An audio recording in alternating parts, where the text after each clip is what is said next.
Bienvenidos a esta capacitación sobre el modelo experiencial de Colp. Me llamo Carlos Guevara y estaré guiando esta sesión. Hoy exploraremos un modelo que se ha demostrado altamente efectivo en el tema de la educación, particularmente en contextos de formación profesional y de posgrado. El objetivo de esta capacitación es que al finalizar ustedes puedan identificar y aplicar cada una de las fases del modelo experiencial, así como utilizar los recursos asociados para poder planificar, para poder ejecutar también experiencias de aprendizaje que sean significativas. También vamos a explorar cómo este modelo puede ayudarles a poder resolver problemas dentro de las empresas de los estudiantes que se matriculan en los cursos donde participan, ¿no? Pero antes de adentrarnos en los detalles, es importante que entendamos por qué el aprendizaje experiencial es bastante importante y bastante valioso, sobre todo para cursos de posgrado. Este modelo promueve un aprendizaje activo, donde los participantes no solamente absorben información, sino también la aplican dentro de los contextos reales. Un poco se les estimula a reflexionar sobre lo que han aprendido y este modelo permite mejorar de manera continua, ¿no? Entonces, un poco dada esta introducción, vamos a ver la agenda que tenemos preparada para esta sesión. Vamos a hablar sobre el impacto de la aplicación del modelo educativo. Vamos a hablar sobre el modelo experiencial de COP. También vamos a tocar algunos recursos importantes que tenemos que considerar, ¿no? Dentro de los cuales está el sílabo, el plan de actividades, el diseño de las diapositivas, las rúbricas que tenemos que tener en consideración para evaluar una clase modelo. Entonces, eso es lo que vamos a desarrollar brevemente en estos minutos que tenemos a continuación. Entonces, ¿cómo impacta la aplicación del modelo educativo en el programa de posgrado? ¿No? Acá tenemos la aplicación de este modelo, ¿no? Del programa de posgrado tiene un impacto bastante importante en distintos tipos de aprendizaje, ¿no? Como vemos el tema de la experiencia, como vemos el tema de los participantes y también dentro del equipo. ¿Cómo así? Eh, Vamos a detallar cada uno de los impactos en estas tres áreas que les acabo de mencionar. Cómo es que así este modelo impacta en los docentes, en los expertos, ¿no? De alguna manera les permite mejorar la planificación de las clases, ¿no? Porque a la hora que los docentes diseñen sus clases, van a tener herramientas y van a tener elementos que les va a permitir diseñar una clase de una manera mucho más efectiva, mejor estructurada, en donde las experiencias de aprendizaje, de acuerdo a este ciclo de Kolb, que lo vamos a explicar a continuación, nos va a permitir que esta experiencia sea concreta, que haya observación, que haya reflexión, que puedan conceptualizar de manera clara los conceptos y que de alguna manera puedan, mediante la práctica, experimentar los conceptos que previamente van a aprender en ese proceso, ¿no? Y esto de alguna manera a los docentes nos permite crear sesiones que sean mucho más dinámicas y que lo más importante es que se ajusten a las necesidades de los estudiantes, ¿no? En función al nivel de conocimiento, en función también a la experiencia previa que tengan para poder aprovechar mejor el contenido. Entonces, ¿de qué otra manera impacta en los docentes? Porque este modelo fomenta que los docentes puedan incorporar actividades prácticas dentro de las clases, un poco tratando de promover el aprendizaje a través de la participación directa de todos los estudiantes. Y esto va a ayudar a reducir la dependencia de la enseñanza, en donde el docente es el que explica la clase y el alumno es el que escucha. Este modelo tradicional que ya tiene mucho tiempo y que siempre ha dado los mismos resultados, la idea es aplicar dinámicas, aplicar modelos de aprendizaje que sean innovadores, que sean creativos, y precisamente este tipo de modelo, ¿no? Nos va a permitir reducir esta dependencia de la enseñanza que se basa únicamente en conferencias teóricas y lo que se pretende es crear un entorno que sea mucho más interactivo, mucho más participativo, ¿no? Por otro lado, teniendo claro la planificación, teniendo claro los detalles, esto nos va a permitir evaluar, ¿no? La evaluación basada en los resultados de aprendizaje, de alguna manera, eh, llega con la finalidad de que se puedan diseñar actividades alineadas a los objetivos de aprendizaje. Y esto va a facilitar que la evaluación sea mucho más precisa, mucho más efectiva, porque vamos a emplear rúbricas, ¿no? De repente se puede también aplicar estudios de caso, también se podrían aplicar proyectos basados en la experiencia que de alguna manera le va a permitir al estudiante que demuestre una comprensión y una aplicación de todo lo que ha aprendido. Entonces, desde el impacto hacia el experto, es bastante enriquecedor. Y el mismo monólogo también impacta en los estudiantes, es decir, en los participantes, ¿no? ¿De qué manera podría impactar este modelo? Porque de alguna manera los estudiantes van a estar mucho más involucrados, mucho más motivados, porque al centrarse la experiencia directa y la aplicación de lo aprendido en situaciones reales, los estudiantes se van a sentir mucho más comprometidos con su propio proceso de aprendizaje.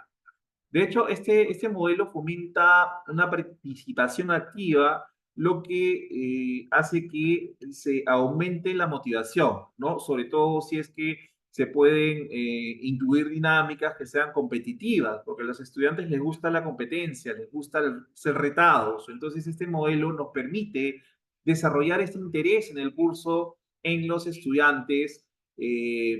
Porque de alguna manera lo que está aprendiendo va a poderlo aplicar en su trabajo, en su día a día, en su vida personal también, ¿no?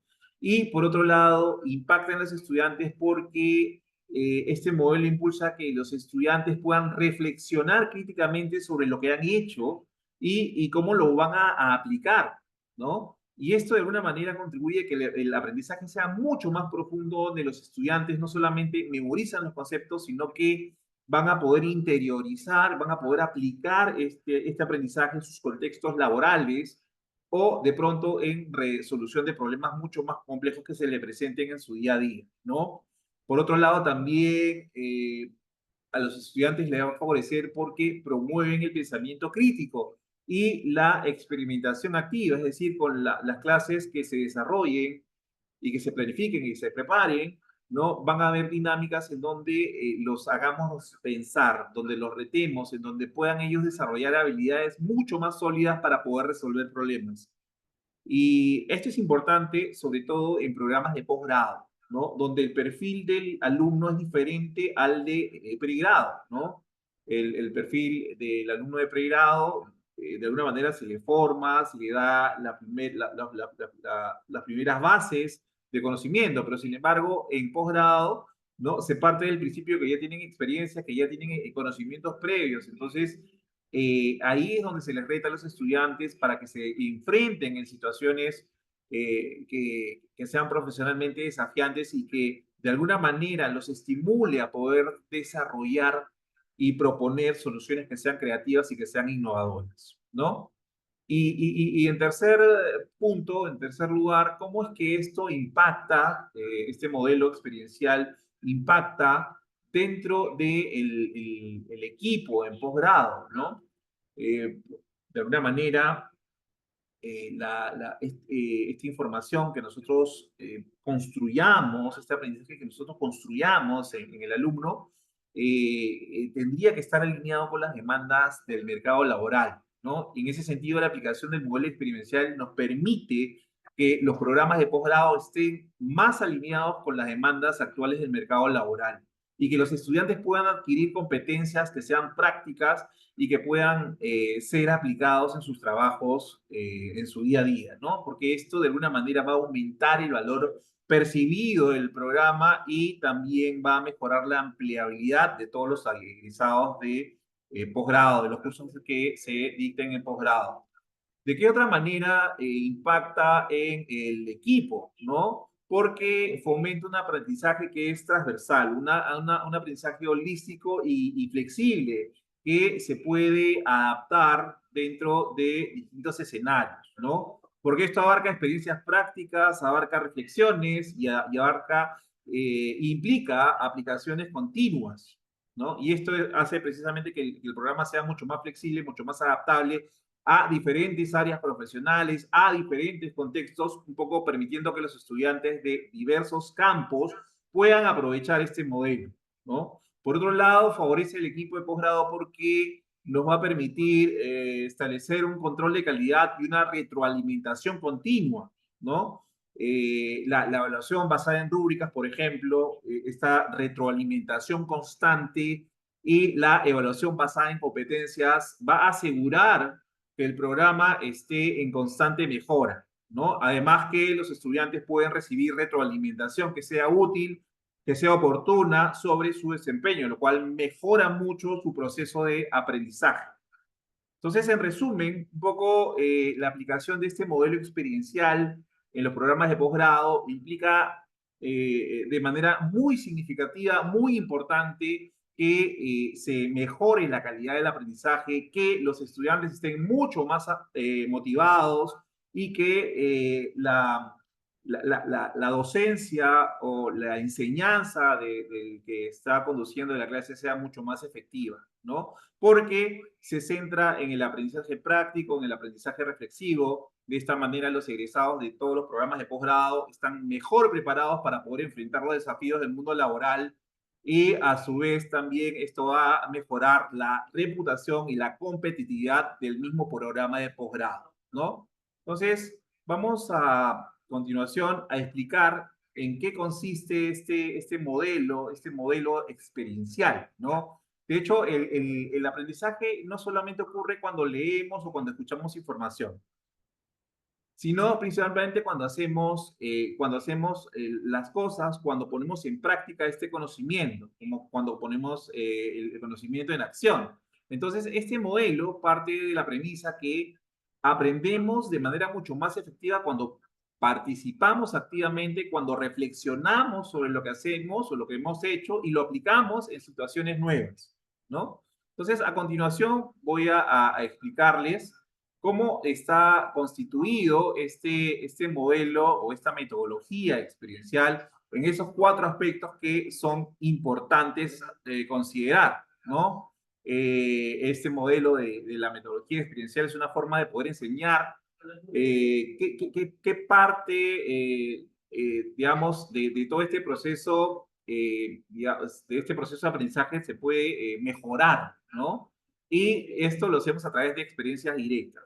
A diferencia de los métodos tradicionales, como ya les había comentado anteriormente, a menudo estos métodos tradicionales se enfocan en transmitir la teoría, en transmitir el conocimiento o la información de una manera muy pasiva. Entonces, este enfoque pone a los estudiantes en el centro de su propio aprendizaje, a diferencia del modelo tradicional. Entonces, aquí no solamente van a escuchar o van a leer sobre el tema, sino también que la idea es que el docente pueda sumergir al estudiante en actividades prácticas y que lo reten, que lo desafíen, para que ellos mismos puedan enfrentar situaciones reales o quizás también utilicen simulaciones o simuladores que les permitan poner en práctica todo este conocimiento. Entonces, de pronto lo más valioso es que además de actuar, ¿no? Los estudiantes tienen la oportunidad de poder reflexionar sobre lo que han hecho y aplicar este conocimiento en distintos contextos. Porque este enfoque les permite experimentar, les permite cometer errores, porque cometiendo errores se aprende, ¿no? Y sobre todo, entender profundamente lo que están aprendiendo al vivirlo de primera mano, ¿no?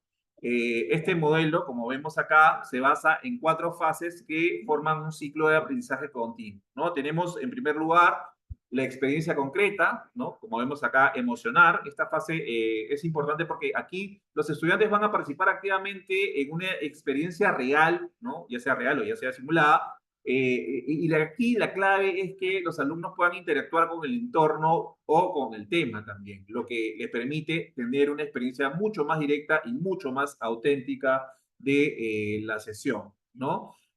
Luego tenemos otra fase que es la fase de observación reflexiva, donde conducimos al alumno a que reflexione, ¿no? Después de esta experiencia, los estudiantes reflexionan sobre lo que han hecho.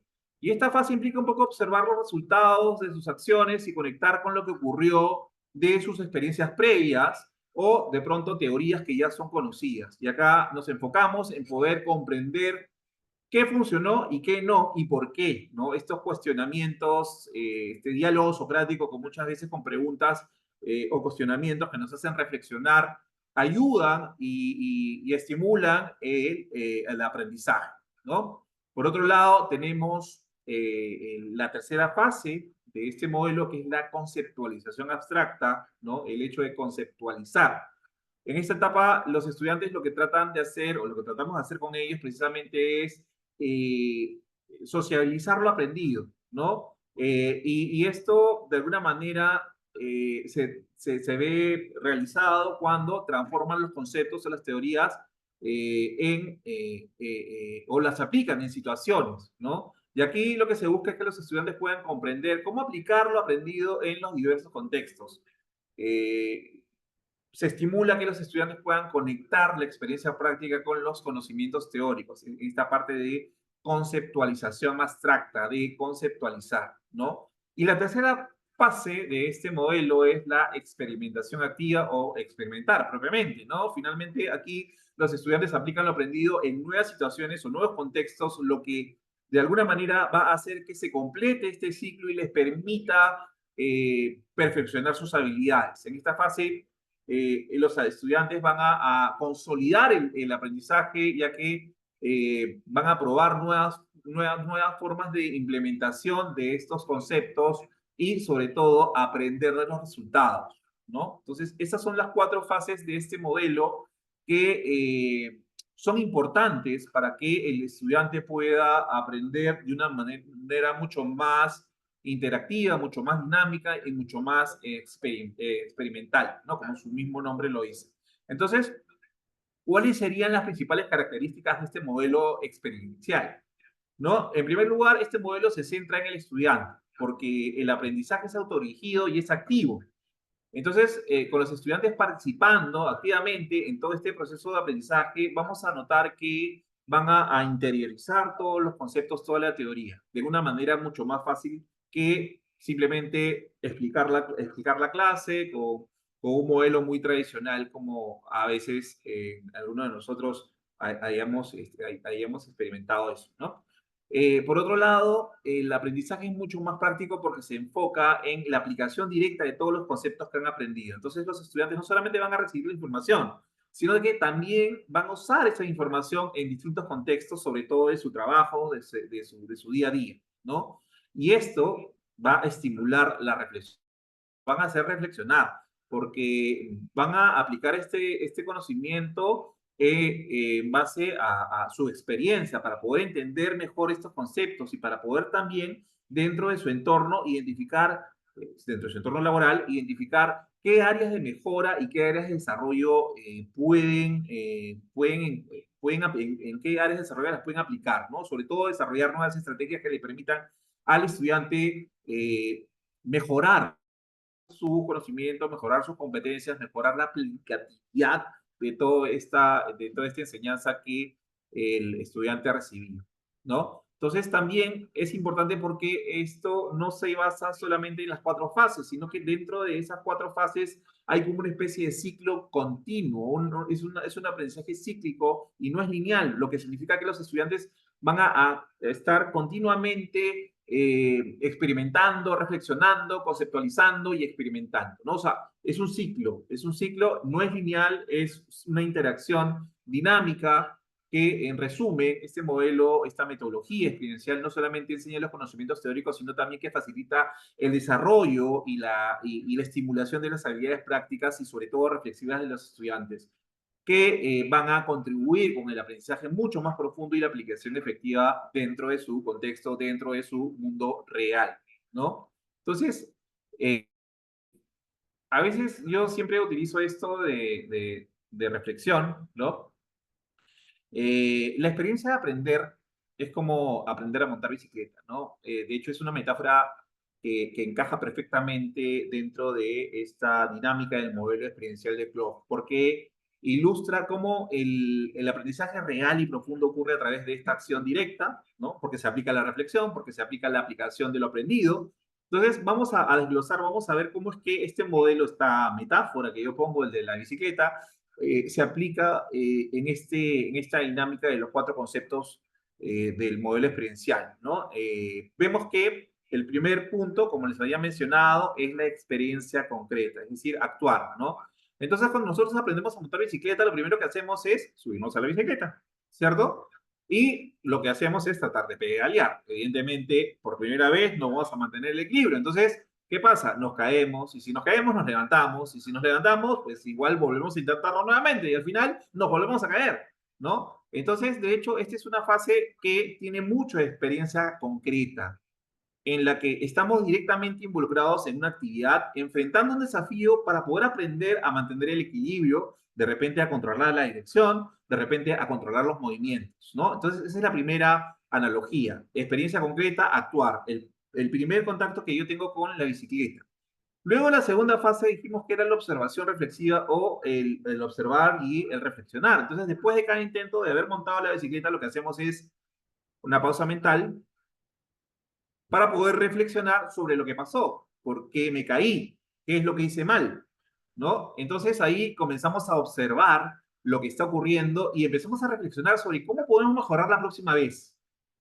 Entonces, en este proceso, ¿no? Este es un proceso de análisis que cada uno de nosotros hacemos a la hora de que empezamos a aprender a montar bicicleta y esto nos permite ajustar la estrategia para el próximo intento, ¿sí? Entonces ahí se cumple la segunda fase de observación y de reflexión a la hora que aprendemos a montar bicicleta, ¿no? Entonces, ¿cuál sería la tercera fase o la fase abstracta, la de corregir los errores y generalizar, ¿no? Entonces, ya en este punto, ¿no? Empezamos a organizar nuestras ideas. Y ya a partir de la experiencia previa empezamos a reflexionar, ¿no? A poder aprender cuáles son las reglas fundamentales. Si me inclino demasiado hacia un lado, voy a perder el equilibrio de repente. O debo mantener los pies en los pedales y mirar hacia adelante, ¿no? Ya empezamos a conceptualizar. Entonces aquí convertimos las observaciones en conceptos y hacemos de esa experiencia reglas que podemos aplicar a nuestros futuros intentos para aprender a montar bicicleta, ¿sí? Entonces, de ahí luego pasamos a la cuarta etapa, que es la experimentación activa, ¿no? Aplicar y perfeccionar, como lo había mencionado anteriormente. Entonces, en esta etapa vamos a aplicar lo aprendido, vamos a volver a montar la bicicleta. Esta vez vamos a intentar corregir los errores que ya anteriormente hemos identificado y vamos a aplicar las reglas que ya conceptualizamos. Entonces, vamos a experimentar activamente lo que hemos aprendido hasta este momento, ¿no? Y poco a poco vamos a ir mejorando, mejorando, mejorando, para que finalmente logremos darle la vuelta a la manzana sin caer, ¿no? Entonces, un poco esta es la dinámica, ¿no? Aplicada a esta metáfora que como vemos acá en el gráfico, se ve, ¿no? El montar bici, que tiene que ver mucho con este modelo, ¿sí? Entonces, como les había mencionado, ¿no? Estas cuatro etapas que vemos acá a continuación son que forman parte de este modelo experiencial de David Kolb.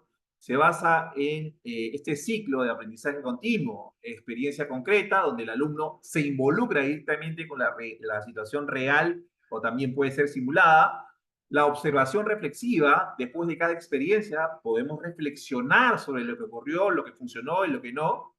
La conceptualización abstracta, a partir de esta reflexión, vamos a sistematizar lo aprendido y vamos a organizarlo, la teoría en conceptos o teorías aplicables, ¿no?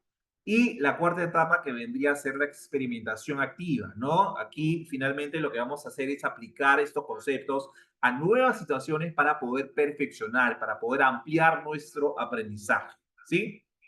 Entonces, hasta aquí hemos visto estas cuatro etapas. Vamos a continuación un poco a poner un ejemplo, ¿no? Lo primero que tenemos que hacer en las sesiones siempre es establecer los logros de aprendizaje, ¿no?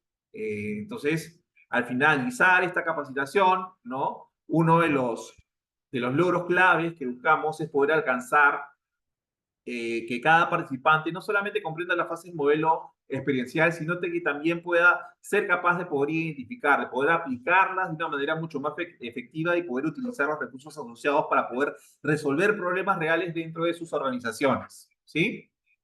Entonces, las fases, como les dije, ¿no?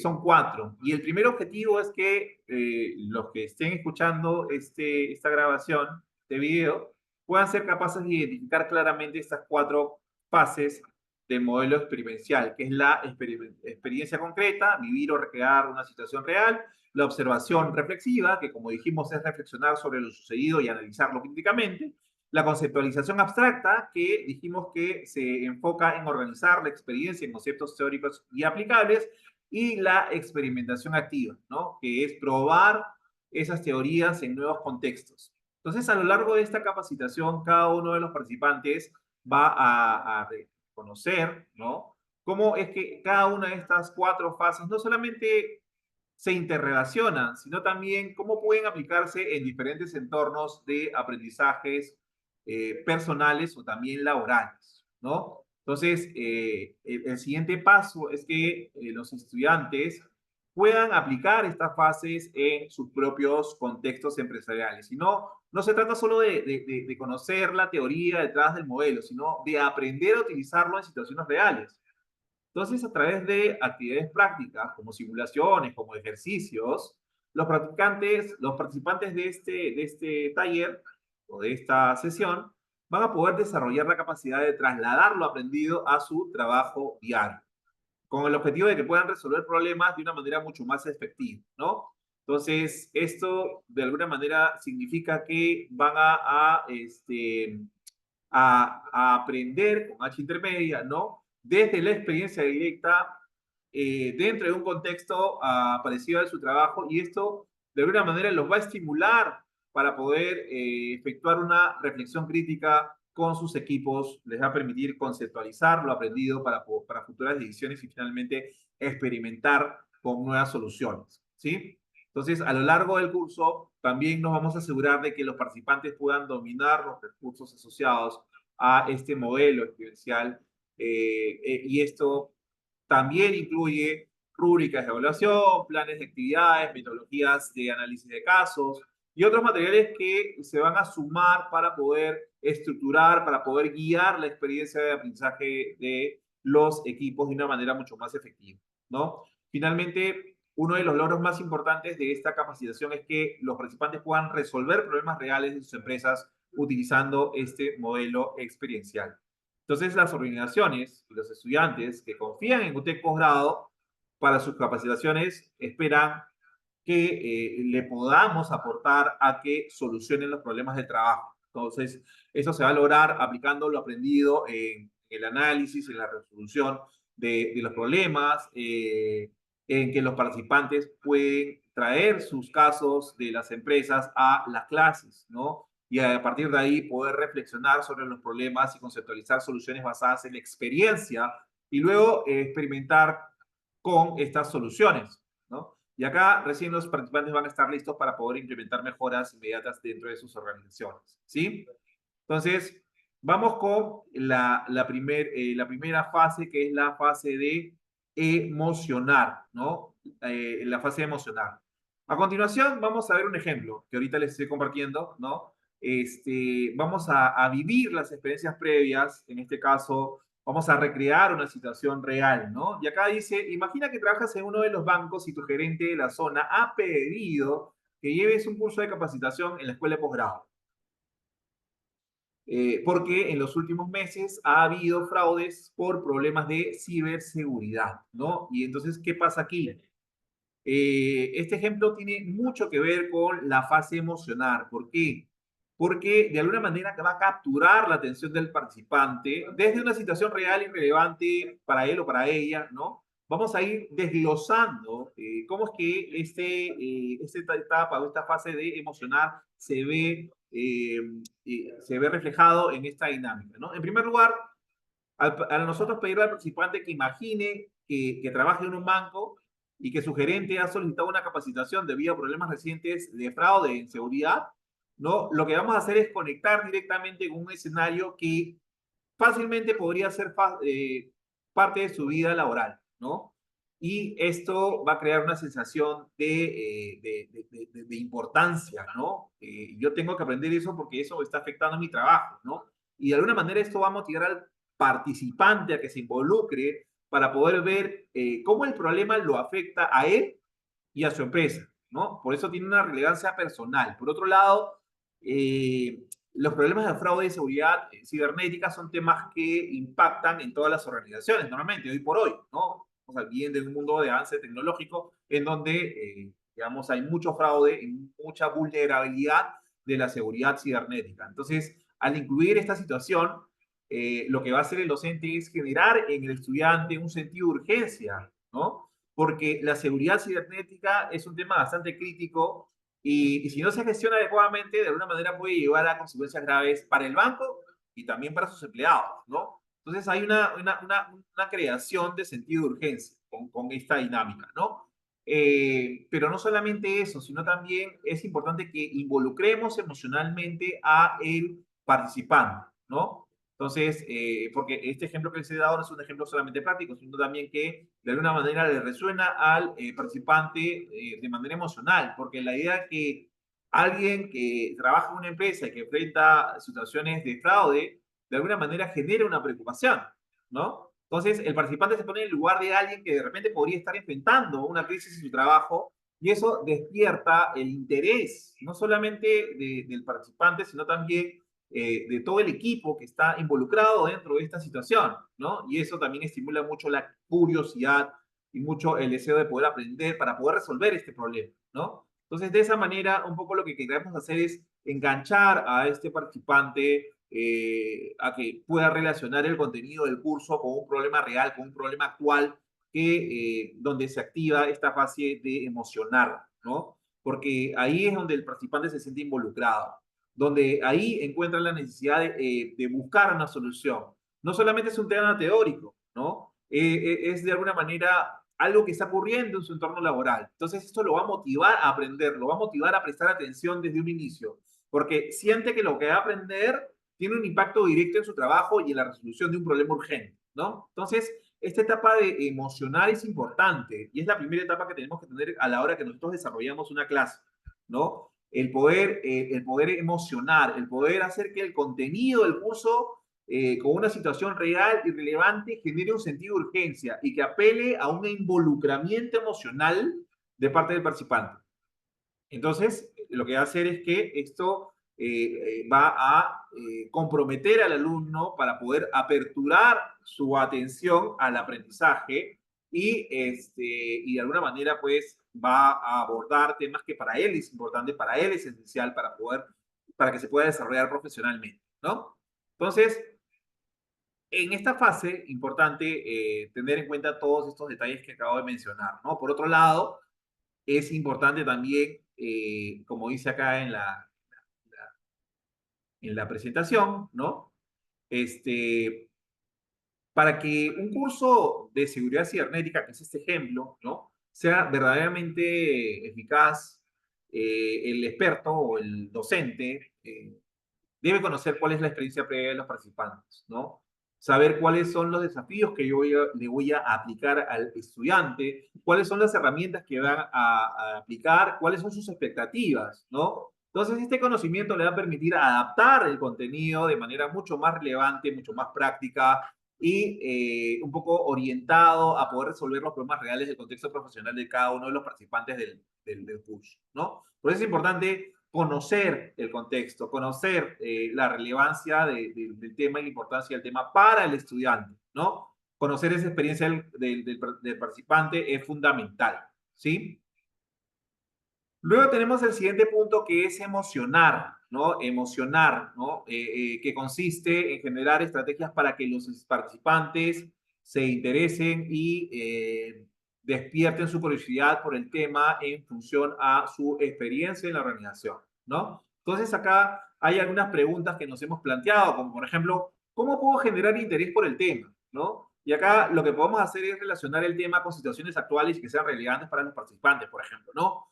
También podríamos usar datos que sean impactantes o de repente estadísticas que puedan sorprender y puedan mostrarle al estudiante la importancia de estos números, de esta data. Los números hablan. Entonces, probablemente podemos hablarle con números a los estudiantes para que puedan despertar a partir de ahí su interés, ¿no? O de pronto también presentar ejemplos de cómo es que este tema afecta directamente o indirectamente en su trabajo, ¿no? Podemos también de repente empezar con un storytelling, ¿no? Con una narrativa que pueda despertar el interés, la intriga, o con una pregunta provocativa, ¿no? O de repente conectar el tema con problemas cotidianos que enfrentan los participantes, ¿no?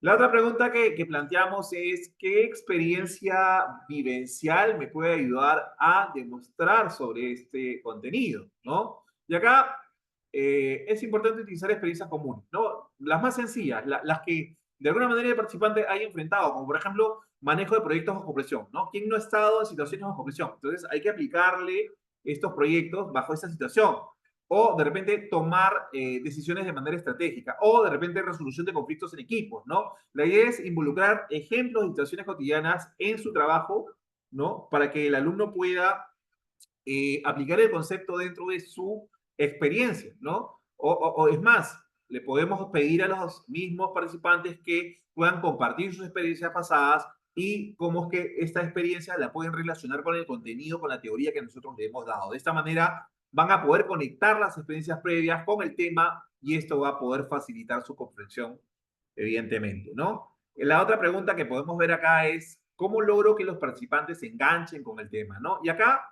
lo que podemos hacer es crear una conexión emocional, ¿no? ¿Y cómo se crea esta conexión emocional? A través de historias, a través de anécdotas, a través de storytellings, por ejemplo, ¿no? O de repente podríamos utilizar escenarios interactivos que reflejen los desafíos de su entorno laboral, ¿no? Simulaciones, simuladores, ¿no? Nosotros tenemos acceso a los casos de Harvard, por ejemplo. En los casos de Harvard hay varios simuladores. Nosotros podríamos usar esos simuladores para que los estudiantes puedan engancharse con el tema, ¿no? Porque otra forma, en el caso que no quisiéramos usar casos de Harvard o simuladores de Harvard, lo que podríamos hacer es involucrarlos con preguntas abiertas, ¿no? El diálogo socrático, por ejemplo, encuestas rápidas, discusiones en grupo, ¿no? Esto de alguna manera ayuda a que la clase sea mucho más interactiva, mucho más participativa. O a los alumnos también les gusta que los retemos, que los desafiemos, ¿no? Y de repente proponerle problemas que ellos deban resolver durante la sesión, eso también enriquece mucho la experiencia del estudiante, ¿no? Porque va a aplicar dentro de la solución toda esta teoría. Y esto va a ser como una especie de dinámica participativa que va a ofrecer oportunidades de interacción con todo el material que nosotros le demos y que este material sea sociabilizado, ¿no? A través de las dinámicas que hagamos en clase, en grupos o en equipos, ¿no? ¿Qué estrategias tendríamos para poder emocionar, ¿no? Acá vemos la presentación de una noticia actual, podría ser, ¿no? Puede ser un caso de alguna empresa, puede ser un análisis de videos. Y ahora, dentro del tema de los videos, de hecho, la inteligencia artificial ha venido con un montón de herramientas que nos permiten aplicarlas a el desarrollo de nuestras clases, ¿no? Hay una aplicación, por ejemplo, que yo lo uso mucho, para poder generar este momento emocional en donde de pronto uno le puede ingresar los datos o el storytelling o el texto, ¿no? A la aplicación y la aplicación lo que hace es elaborar el video de ese storytelling que yo he desarrollado. Entonces allí se crea un video. Yo puedo calcular, quiero un video de 1 minuto, quiero un video de 3 minutos, ¿no? Lo quiero para YouTube, lo quiero en plataforma para TikTok o para Instagram, ¿no? Entonces, el análisis de videos también es una forma interesante de poder crear este interés en el alumno, ¿no? Porque a partir de ahí le podríamos preguntar qué has detectado en el video que has visto, cuáles son o cuáles consideras que son los puntos claves de este video visto, ¿no? Entonces ya estamos despertando el interés, ya estamos emocionando al alumno, ¿no? Otra estrategia podría ser el análisis de datos en tiempo real, ¿no? Y acá hacerlos trabajar en equipos, por ejemplo, ¿no? Para que puedan analizar datos de una empresa, en fin, ¿no? Hay distintas estrategias que nosotros podríamos utilizar para esta etapa de emocionar, ¿no? Luego tenemos la siguiente etapa que tiene que ver con lo que dijimos que era reflexionar, ¿sí? El reflexionar, como ya lo habíamos mencionado, consiste en poder eh, propiciar a la reflexión a través de preguntas que de alguna manera puedan retar al estudiante y que puedan generar un intercambio de opinión y un debate entre todos los participantes, ¿no? Y acá tenemos algunas preguntas, como por ejemplo, ¿cómo los participantes comprenden el significado del tema a tratar? ¿No? Y acá es importante que puedan conectar con el tema, con situaciones prácticas y que situaciones que sean relevantes y que sean importantes para ellos, ¿no? Normalmente estas situaciones las encontramos dentro de su entorno laboral, que ellos comuniquen, que ellos compartan sus experiencias dentro de su entorno laboral. Y de repente también podemos usar ejemplos que sean claros, que sean concretos, y que muestren la aplicación del tema. Podemos también facilitar una discusión grupal y eso hace que los participantes puedan compartir sus interpretaciones, compartir sus experiencias también, ¿no? O de repente introducir alguna analogía, alguna comparación con algunos conceptos que ya ellos dominen y que esto haga que su comprensión sea mucho más fácil, ¿sí? También es importante fomentar la reflexión crítica, ¿no? Para que los mismos estudiantes puedan pensar cómo es que el tema afecta en su tarea diaria, cómo es que el tema afecta en su toma de decisiones, ¿no? Entonces, de esa manera, los estudiantes pueden comprender el significado del tema a tratar. La siguiente pregunta que vemos acá es, ¿qué preguntas me ayudarían a relacionar la experiencia y el conocimiento previo con el tema actual, ¿no? Y acá hay varias preguntas abiertas que podemos hacer, como por ejemplo, ¿alguna vez te has enfrentado a una situación similar?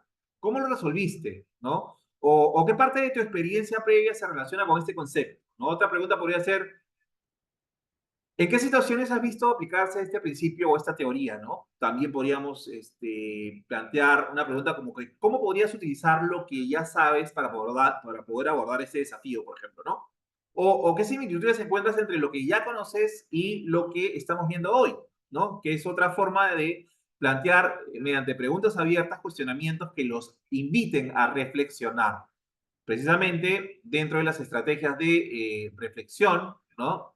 Tenemos las siguientes que vemos a continuación, ¿no? Preguntas de aprendizaje previos, de saberes previos, ¿no? ¿Qué conoces del tema, por ejemplo?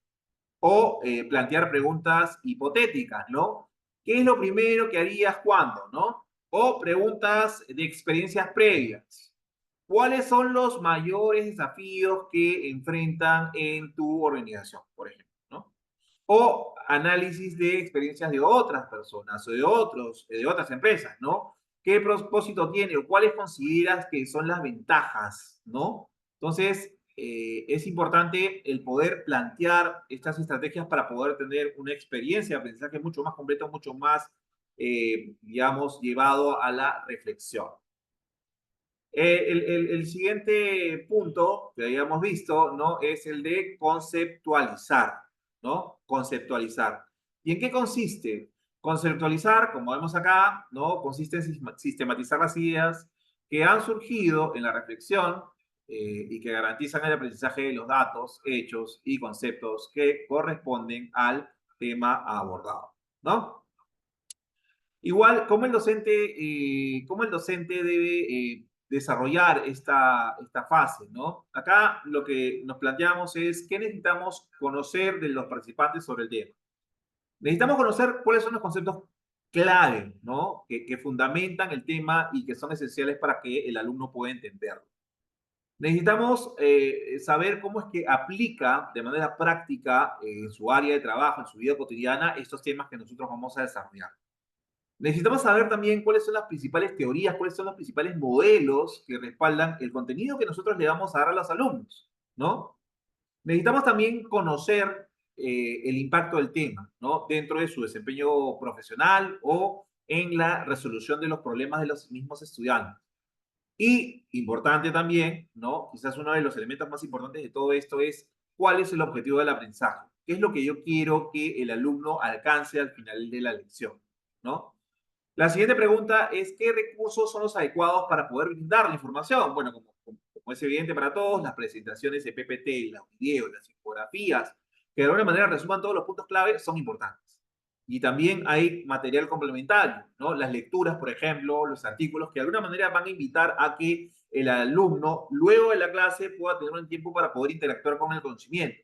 También podríamos utilizar herramientas como, por ejemplo, encuestas, como, por ejemplo, simulaciones, como, por ejemplo, debates, ¿no? Y eso hace que, de alguna manera, podamos reforzar el aprendizaje del estudiante. No limitar solamente la enseñanza en la parte teórica dentro del salón, sino también darle material para que luego del salón él pueda aprender por su cuenta, mediante ejercicios prácticos, por ejemplo, o mediante actividades que le permitan al estudiante aplicar los conceptos, que puede ser individual o puede ser en equipo, ¿no? La siguiente pregunta, como vamos acá, es qué cantidad de información en realidad necesitan conocer. Bueno, eso es relativo, ¿no? Lo más importante es lo esencial, lo que necesitan, lo que pueda ser aplicable, ¿no? Menos es más a veces. No hay que saturar al estudiante con mucha información, ¿no? Lo mínimo, lo aplicable dentro de su contexto profesional o académico es lo más importante. Porque el exceso de detalles teóricos muchas veces confunden al alumno. Entonces acá lo que tenemos que hacer es proveer al alumno información que sea concisa, que sea directa. Y sobre todo, hay que asegurarnos que no se sobrecargue a los estudiantes con datos que no son necesarios, ¿no? Importante es optimizar el conocimiento, equilibrar un poco la teoría y la práctica, ¿no?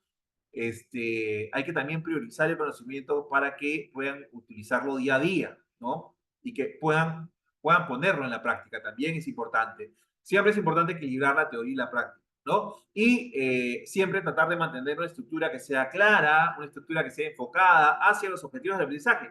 Dije que lo más importante era el objetivo del aprendizaje. En ese sentido, todo lo que tenemos como materiales y herramientas tiene que estar alineado precisamente a ese objetivo, ¿no?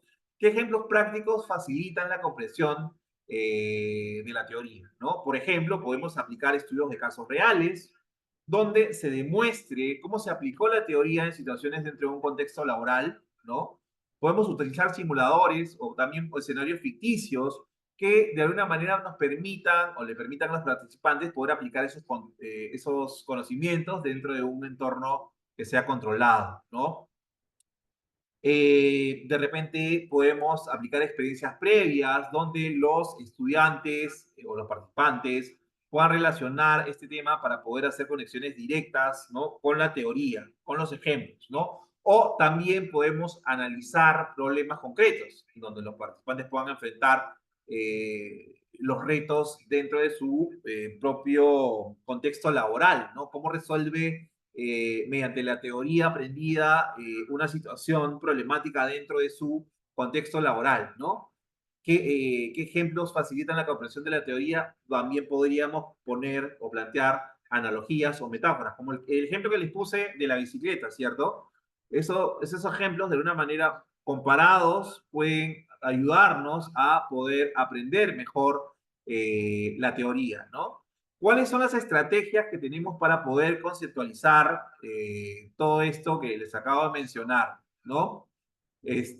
Tenemos acá cómo emplear la pregunta, emplear preguntas de comprensión, emplear preguntas de análisis, emplear preguntas de aplicación, emplear preguntas de evaluación, ¿no? Es importante también tener en cuenta eso, ¿no? Y el tercer punto que estábamos viendo es la fase de experimentar, ¿sí? La parte de experimentar es importante, consiste en sistematizar las ideas que han surgido en relación, en la reflexión. Entonces, esto va a garantizar que el aprendizaje de los datos, los hechos y los conceptos que corresponden al tema abordado, ¿no? Puedan ponerlos en práctica. Y acá tenemos tres preguntas más.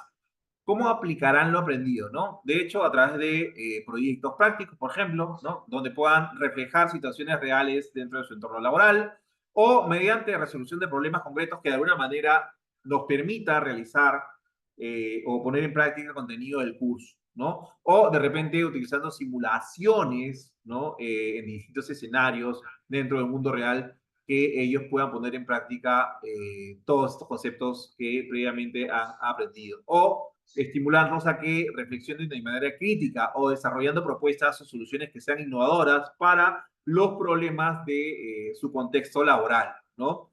¿De qué forma, perdón, de forma individual o en equipo? Es la pregunta que vemos acá, ¿no?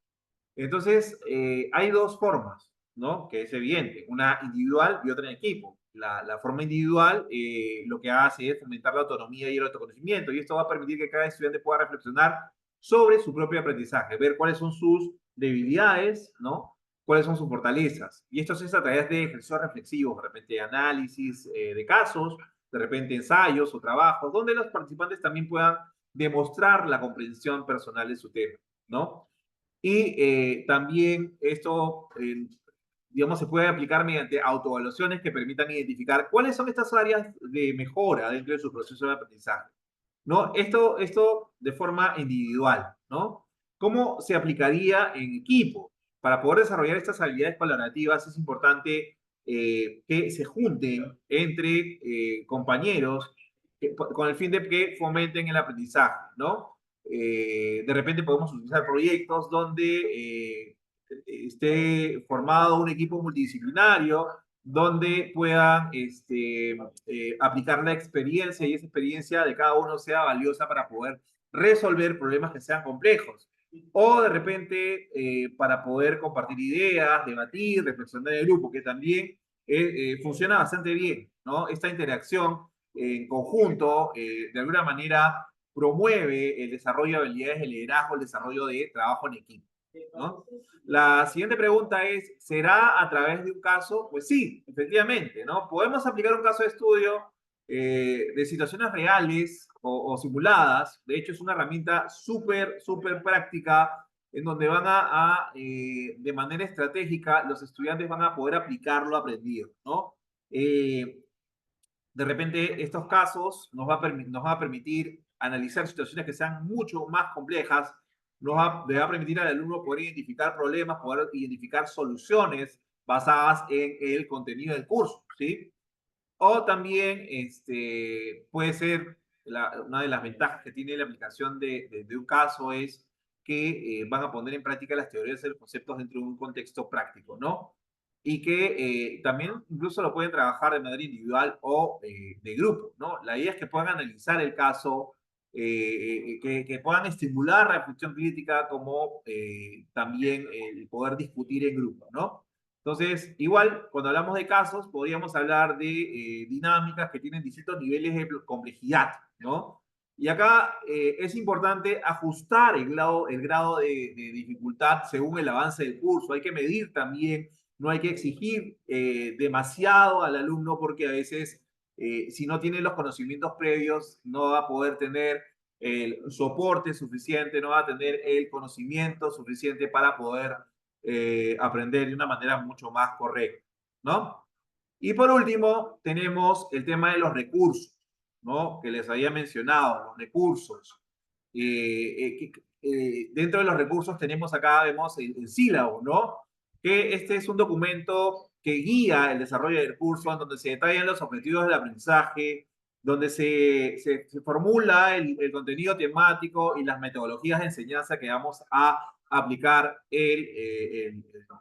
que vamos a aplicar en el desarrollo del curso, ¿no? En el cielo también vemos que hay un cronograma de actividades, hay un cronograma de evaluaciones, y esto de alguna manera sirve como una especie de contrato pedagógico entre el docente y los estudiantes, porque de alguna manera les proporciona una visión mucho más clara de lo que se espera del curso. Entonces, tener un sílabo es fundamental, ¿no? Porque esto nos va a permitir diseñar previamente, que el experto previamente pueda organizar el contenido de una manera coherente, de una manera lógica, y asegurar que todos los temas se alineen con los objetivos del curso y que las evaluaciones realmente reflejen lo que los estudiantes deben aprender, ¿no? Porque muchas veces se proponen evaluaciones, he visto que también proponen trabajos transversales, pero a veces no hay una referencia tan objetiva para los profesores ni para los alumnos. Entonces hay que establecer expectativas que sean claras desde un inicio y el sílabus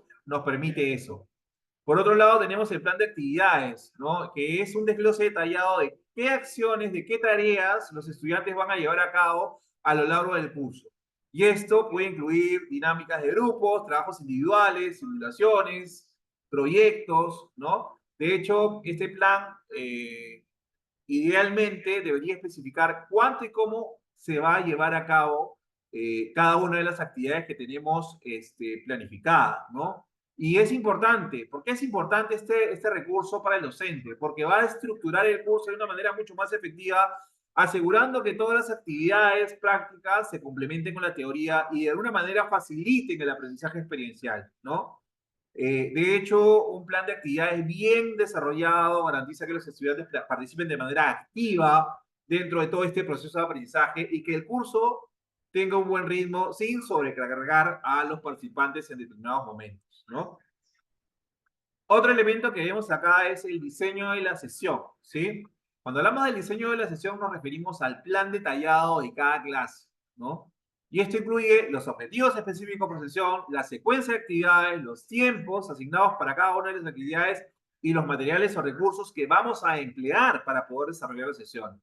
Es como una especie de guía para el docente que tiene como objetivo conducir la clase, pero de una manera mucho más efectiva, ¿no? Por eso es importante el diseñar previamente el curso, porque esto le va a permitir una coherencia fluida, asegurando que curamos plenamente con todo el aprendizaje que previamente hemos inscrito en el sílabus. Además, facilita que las actividades sean variadas y que sobre todo estén alineados con los resultados de aprendizaje, con los objetivos que previamente nos hemos planteado, ¿no? Entonces, esto va a ayudar a que el experto pueda planificar estas transiciones suaves entre la teoría y la práctica y va a poder manejar de una manera mucho más efectiva la participación de todos sus estudiantes. Otro punto que vemos acá es las diapositivas, ¿no? Las diapositivas, como todos ustedes saben, es un recurso importantísimo, un recurso visual que es utilizado para poder apoyar la enseñanza en cada una de las sesiones que nosotros desarrollemos. Y esto, de alguna manera, esta herramienta va a facilitar el aprendizaje, ¿no? Vamos a presentar estas PPTs o estas infografías, ¿no? En donde organicemos el conocimiento con puntos claves de contenido, con ejemplos visuales, con gráficos, con datos que de alguna manera faciliten la comprensión de los estudiantes.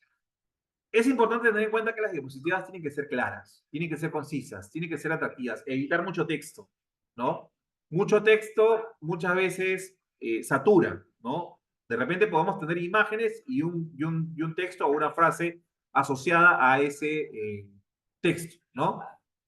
Entonces hay que estructurar los temas de una manera que sea visualmente accesible a los estudiantes, que facilite la transformación, la transmisión de los conceptos que son muchas veces complejos, ¿no? Dependiendo del nivel de instrucción. Y acá, como les decía, las diapositivas actúan como una herramienta de apoyo al docente y que de alguna manera guían el contenido y mantienen a los estudiantes enfocados en los puntos más importantes, ¿no? Y luego, por último, tenemos la rúbrica, ¿no? La rúbrica es importantísima, ¿no? Porque es una herramienta de evaluación que nos permite evaluar de manera clara, de manera estructurada, nos permite identificar cuáles son los criterios específicos por los cuales vamos a valorar las actividades y el desempeño de la clase. En este contexto, ¿no? Por ejemplo, el modelo de una clase ideal tendría que contemplar una rúbrica en donde se consideren los aspectos como, por ejemplo, la claridad de la presentación, la participación de los estudiantes, podemos poner como criterio el material didáctico, la alineación de los objetivos de aprendizaje, ¿no? Una rúbrica en donde establezcamos los criterios en función del objetivo del aprendizaje que tengamos, ¿no? Es importante la rúbrica porque de alguna manera le va a permitir al docente y al equipo de control de calidad, al equipo de posgrado también, evaluar de una manera mucho más objetiva y mucho más transparente, ¿no? Y por otro lado, nos vamos a asegurar que el curso mantenga altos estándares educativos y que tanto docentes como estudiantes puedan recibir la retroalimentación clara de su desempeño. Entonces, además de identificar áreas de mejora para futuras clases, esto va a facilitar la consistencia en la evaluación en diferentes sesiones que los profesores puedan efectuar. ¿Sí? Entonces, un poco ya para ir terminando esta sesión, esta capacitación, hemos llegado al final de nuestra capacitación sobre este modelo, que es el modelo experiencial de Kolb. A lo largo de esta sesión hemos explorado estas 4 fases del ciclo de aprendizaje. Hemos visto de la experiencia concreta donde los participantes se sumergen directamente en la situación. Hemos hablado de la observación reflexiva donde analizamos y reflexionamos sobre lo que hemos experimentado en clase. Hemos hablado sobre la conceptualización abstracta donde organizamos y sistematizamos las ideas y los conceptos. Y por último, hemos visto la experimentación activa, donde aplicamos lo aprendido en nuevos contextos. Vimos cómo este modelo no solamente es un enfoque teórico, sino también una herramienta práctica que puede ser aplicada en diversas situaciones laborales y educativas, ¿no? Y finalmente, quiero que reflexionen sobre cómo este modelo puede mejorar la forma en que ustedes y sus equipos aprenden y pueden resolver problemas, desde la planificación de las clases o la capacitación hasta la toma de decisiones estratégicas. Este es un ciclo, es una guía, ¿no? Para poder maximizar el aprendizaje a través de la experiencia directa y la reflexión crítica. Por último, recuerden que el aprendizaje no es solo el objetivo, sino el viaje, ¿no? Y que cada experiencia, cada reflexión, cada aplicación práctica es un paso hacia el conocimiento personal y profesional. Nos vemos en el siguiente desafío. Muchas gracias por su atención.